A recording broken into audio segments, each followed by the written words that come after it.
Nicole's right side first. For her right side, okay, what we're trying to do here is we're trying to isolate what her adduction looks like on her right leg or her right hip. So what I'm going to do is I'm going to hold on to her leg.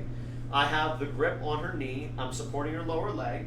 And then I'm going to kind of stabilize her hips so that she can't roll out. So I'm kind of holding this here.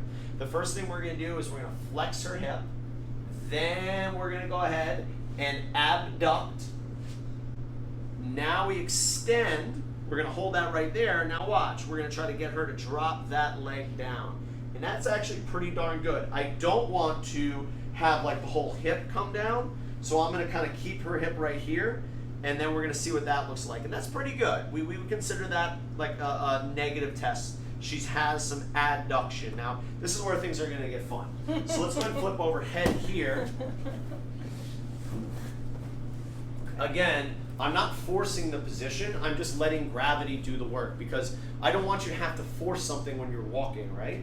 So now we're doing the opposite side. This is left side. So holding the hip in place, we're going to flex. We're going to abduct, extend, and drop.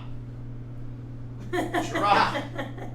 So this here, we would call a positive test for adduction drop test, right? What's happening here is her pelvis is in her left hemipelvis is mispositioned, malpositioned, that prevents her leg from actually adducting. So you may be saying to yourself, why don't you just push it further down? That's just pinching for her. Do you feel a pinch on the inside? Yeah. Her hip just pinches. Here. And she's pulling on her SI joint. So let's go ahead and sit up real quick. So let's go over the dynamics of what that means. So Miss Nicole says, okay, I'm going to go for a run.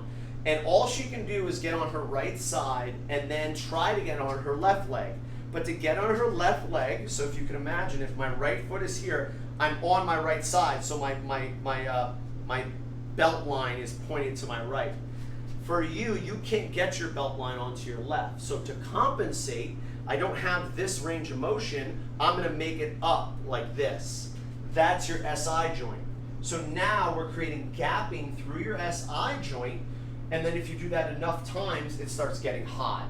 That's what causes the SI joint to lock up. That's where a lot of these compensations through pelvic position will occur. But that's the main reason that's going on. Basically, what it says is your right hemipelvis is tilted here. Your left hemipelvis is tilted up and back.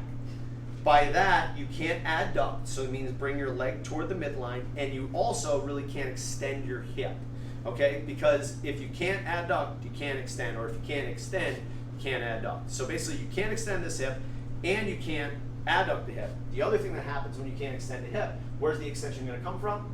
The lower back. Yeah. So now not only are we here, but now we're also here. So now we're really firing up that SI joint. All right, does that make sense? Yep. Okay, so that's just like a basic hip assessment of what's going on. Now we're actually going to assess the strength of what's going on. And this is called an Haruska lift test.